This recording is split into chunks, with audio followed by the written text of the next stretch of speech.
continuação do outro vídeo, parte 1. Agora eu vou fazer a parte 2, tá bom?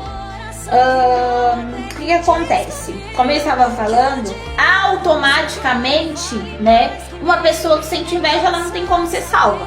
Ela não tem como ser salva. Por quê? Porque a pessoa, aqui na Terra, enquanto a gente estamos aqui na Terra, nós devemos lutar contra o nosso eu, tá? Contra o nosso eu. Como que nós lutamos contra o nosso eu? Primeiro, nós precisamos de Deus, ó, de Deus, porque nós somos dependentes de Deus.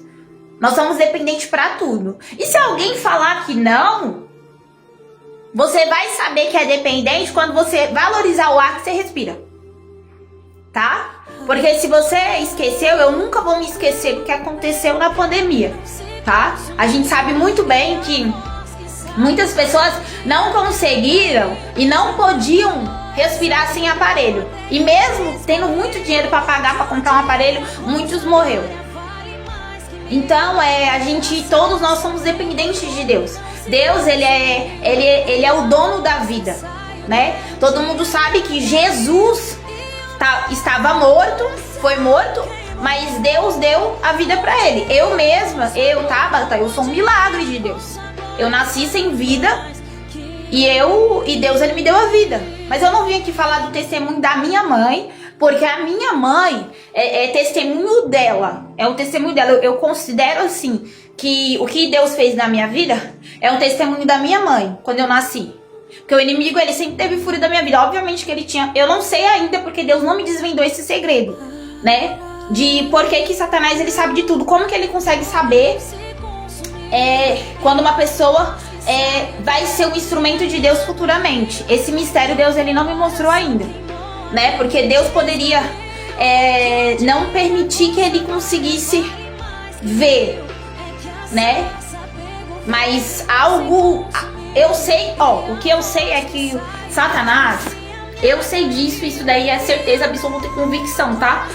Ele tem uma capacidade de inteligência muito maior do que a minha e do que a sua, tá? Satanás, ele é muito mais inteligente. Ele sabe de muita coisa. Ele consegue muito bem manipular um ser humano se ele quiser. Ele consegue corromper um ser humano, se ele quiser. Por quê? Porque ele conhece, ele sabe, ele tem sensibilidade para conhecer a nossa fraqueza, tá? Por isso que ele brama como leão 24 horas e ele só quer uma brechinha. Ele só quer uma brecha. Só que ele não tem poder contra a nossa vida se nós fechar as brechas. Ele só tem poder se nós dar lugar para ele, entendeu? Então, ele tem poder, ele é muito mais inteligente, só que Deus, ele é o dono da inteligência e da sabedoria. De Deus é toda a sabedoria e toda a inteligência, tá bom? Então, ele não consegue ser mais, e ele não pode ser mais inteligente do que Deus. Ou seja, não é que eu sei mais, não é que eu posso mais. Eu não sou nada. Quem é mais e quem pode mais é ele. Ele viu uma graça na minha vida, que até hoje eu não sei qual que é essa graça, porque todo dia eu pergunto pra Deus, o que você ouviu em mim? O que eu tenho? Quem sou eu? Aí eu falo pra Deus, né? Todos os dias eu falo isso para Deus. E ele viu uma graça na minha vida de me mostrar muitas coisas que muitos líderes religiosos, muitas pessoas que estão dentro da obra, que dizem ser capacitados. Eu não estou aqui humilhando ninguém, tá? Entenda? Eu só tô dizendo assim que as pessoas... Sabe qual que é o problema do ser humano? É isso aqui, ó. Força do braço. Entendeu? Não entende mais, não consegue mais reconhecer que é dependente de Deus. Acha que é um autossuficiente já ele entender que ele pode, ele faz e acontece. E não é assim que funciona. Não é sobre eu querer vir aqui pra humilhar, jamais. Eu nunca gostei de humilhar pessoas. Eu nunca gostei de pisar em ninguém. Todo mundo que me conhece, que me viu crescer, que me viu como criança, que acompanhou meu desenvolvimento, que fez parte da minha vida, sabe muito bem que eu nunca fui de humilhar as pessoas. Todo mundo conhece, muita gente que conhece meu caráter, né? Nunca gostei. E só quando eu era criança, mas Deus pequenininha, que Deus ele cortou minhas asinhas. Deus ele mostrou pra mim quem é que manda. Que Deus... Então, voltando aqui a continuar falando sobre Lúcifer, tá? Eu vou tentar resumir o máximo possível. Lúcifer, ele foi expulso do céu, tá? Mas antes, ó, deixa eu só voltar um pouquinho. Antes de Lúcifer ter inveja e ambicionar o trono de Deus, antes, ele primeiro se vangloriou da sua própria...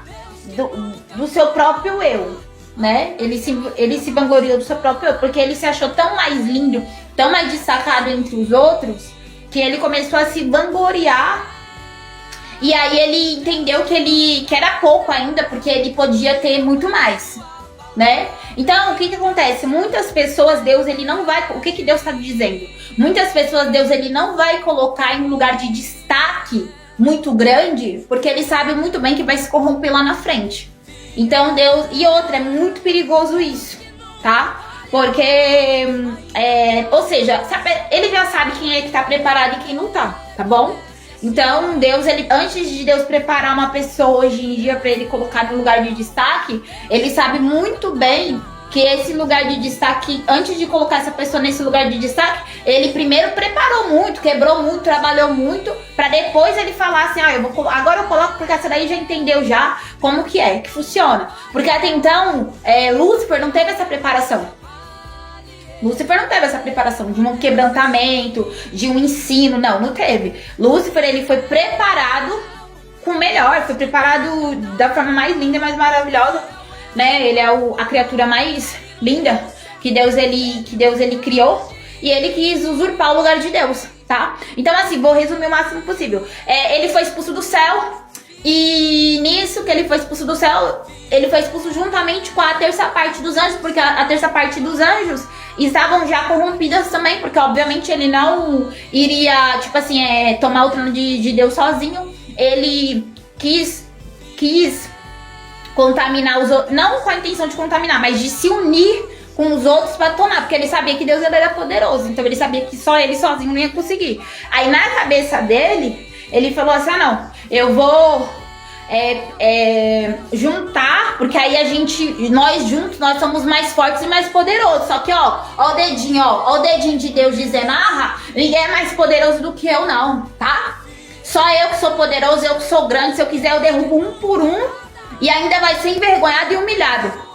Porque maior é Deus na nossa vida. Quando Deus ele tá com alguém, não adianta que Satanás ele não tem poder. Tá? Então, se Deus ele tá contigo, se Deus ele te levantou e se Deus ele te escolheu, pode ir sem medo, não fica com medo de oposição, não é pra ficar com medo de A, de B, de C, porque Deus manda e ele responsabiliza.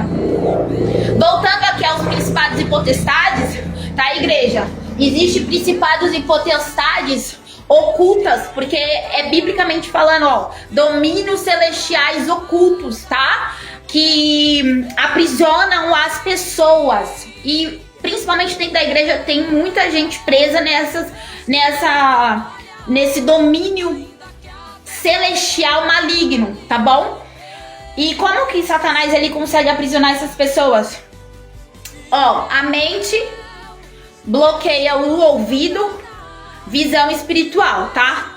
Quando eu falei no primeiro vídeo, a parte 1, tá, referente a que Deus vem abençoar que Deus vem abençoar, não, desculpa. Que Deus vem abrir os seus olhos, os seus ouvidos espirituais e sua mente espiritual. Eu quis dizer assim, no sentido espiritual, não que Deus ele vai te dar uma visão espiritual aberta, tá? Porque talvez às vezes a pessoa não tenha esse entendimento de saber que não é nesse sentido que eu estou falando, tá? Se você quiser ter uma visão espiritual aberta, você pede pra Deus, que ele te dá, tá? Tem muitas pessoas que enxergam o mundo espiritual, tem uma visão aberta, né? Eu nunca pedi nada pra Deus, tá? Eu nunca dobrei meus joelhos pra pedir pra Deus nenhum dom espiritual. Por quê? Porque eu não queria pagar preço.